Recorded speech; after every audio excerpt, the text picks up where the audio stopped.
friends, welcome back to our channel AL Foodology. வீடியோக்குள்ள போறதுக்கு முன்னாடி மறக்காம நம்ம சேனலை subscribe பண்ணிட்டு பக்கத்துல இருக்கிற bell icon-ஐ press பண்ணி all option-ஐ select பண்ணிக்கலாம். அப்பதான் நான் போடுற எல்லா வீடியோஸோட நோட்டிஃபிகேஷன் உங்களுக்கு கிடைக்கும். Instagramலயும் அப்படியே நம்ம பேஜை ஃபாலோ பண்ணிக்கங்க. இன்னைக்கு நல்ல ஒரு டேஸ்டியான முருங்கைக்கீரை வச்சு ஒரு காரக்குழம்பு ரெசிபி தான் செய்ய போறோம். வாங்க எப்படி செய்யறதுன்னு பார்க்கலாம். முருங்கைக்கீரை காரக்குழம்பு செய்யறதுக்கு ஒரு pan வச்சு அதில் ஒரு 3 டீஸ்பூன் அளவுக்கு நல்லெண்ணெய் சேர்த்துக்கலாம். ஆயில் கொஞ்சம் ஹீட் ஆகட்டும். ஹீட் ஆன பிறகு தாளிக்கிறதுக்கு 1/4 டீஸ்பூன் அளவுக்கு வெந்தயம் சேர்த்துக்குவோம். ஒரு 1/2 டீஸ்பூன் அளவுக்கு கடுகு சேர்த்துக்கலாம். கடுகு பொரிஞ்ச பிறகு கொஞ்சம் கருவேப்பிலை சேர்த்துக்கிறேன். இது கூடவே நான் கொஞ்சம் பூண்டு பல் சேர்த்துக்கிறேன். நான் பூண்டு கம்மியாக தான் சேர்த்துருக்கேன். என்கிட்ட கம்மியாக இருந்ததுனால நீங்கள் பூண்டு அதிகமாக சேர்த்துக்கோங்க. கட் பண்ணி வச்சுருக்கிற சின்ன வெங்காயம் சேர்த்துக்கிறேன். இது 100 கிராம் அளவுக்கு நான் சேர்த்துருக்கிறேன். இதை கட் பண்ணி தான் சேர்த்துருக்கேன். இதை சேர்த்துட்டு நம்ம வதக்கி விட்டுக்கலாம்.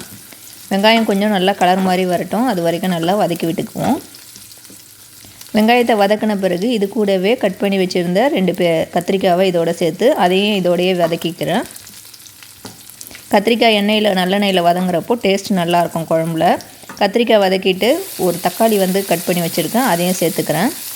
தக்காளி சேர்த்துட்டு அது நல்லா கொஞ்சம் மசிஞ்சு வர வரைக்கும் வதக்கி விட்டுக்கோங்க.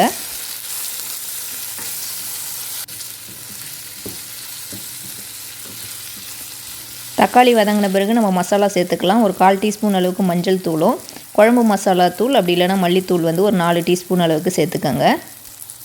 மசாலா தூள் சேர்த்துட்டு அதை வதக்கி விட்டுக்கலாம். அதில் இருக்கிற பச்சை ஸ்மெல் போகிற வரைக்கும்.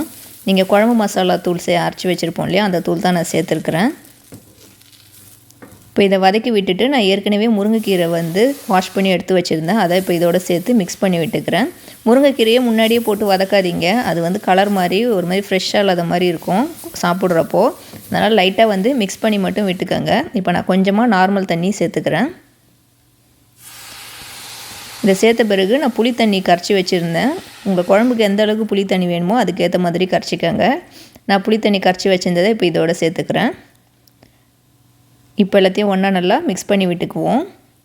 நீங்கள் முன்னாடியே கீரை சேர்த்துட்டு வதக்குனீங்கன்னா கீரை ஒரு மாதிரி இருக்கும் சாப்பிட்றப்போ. அதனால் லாஸ்ட்டாக போடுங்க. இப்போ குழம்புக்கு தேவையான உப்பு சேர்த்துக்கலாம். உப்பு சேர்த்துட்டு எல்லாத்தையும் ஒன்றா நல்லா கலக்கி விட்டுக்கலாம். இதை கலக்கி விட்டுட்டு நம்ம ஒரு லிட்டு போட்டு மூடி வச்சுக்கலாம். இது ஒரு 20 நிமிஷம் இருக்கட்டும். குழம்பு நல்லா கொதித்து வரட்டும். அதுக்கப்புறம் நம்ம ஓப்பன் பண்ணி பார்ப்போம். இப்போ நான் ஒரு 1/2 ஹவருக்கு அப்புறம் ஓப்பன் பண்ணியிருக்கேன். குழம்பு பாருங்கள் நல்லா கொதிச்சிட்ருக்குது. நான் ஓப்பனில் வச்சு கொஞ்சம் நேரம் கொதிக்க வச்சேன். குழம்பு கொஞ்சம் திக்காக வர்றதுக்காக. நம்மளோட முருங்கைக்கீரை காரக்குழம்பு சூப்பராக ரெடி ஆகிடுச்சு. பாருங்கள், நம்ம சேர்த்த கத்திரிக்காய் அதெல்லாம் கூட கீரை கூட பாருங்கள் நல்லா வதக்காமல் சேர்த்தா நல்லா டேஸ்ட்டாக இருக்கும். கீரை என்ன டேஸ்ட்டில் இருக்கோ அதே இது கிடைக்கும். இப்போ நான் ஸ்டவ் ஆஃப் பண்ணிவிட்டேன். இப்போ சர்வ் பண்ணிவிட்டு காட்டுறேன்.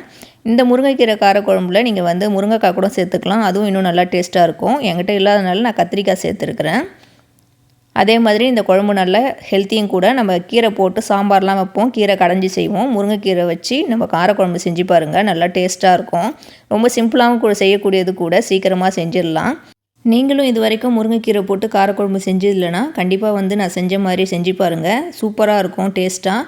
செஞ்சு பார்த்துட்டு எப்படி இருந்துச்சுன்னு எனக்கு கீழே கமெண்ட் பண்ணுங்கள். இந்த வீடியோ உங்களுக்கு பிடிச்சிருக்கும்னு நினைக்கிறேன். பிடிச்சிருந்தா லைக் பண்ணிக்கோங்க. இந்த வீடியோவை உங்கள் ஃப்ரெண்ட்ஸ் அண்ட் ஃபேமிலிஸ்க்கும் ஷேர் பண்ணி விடுங்க.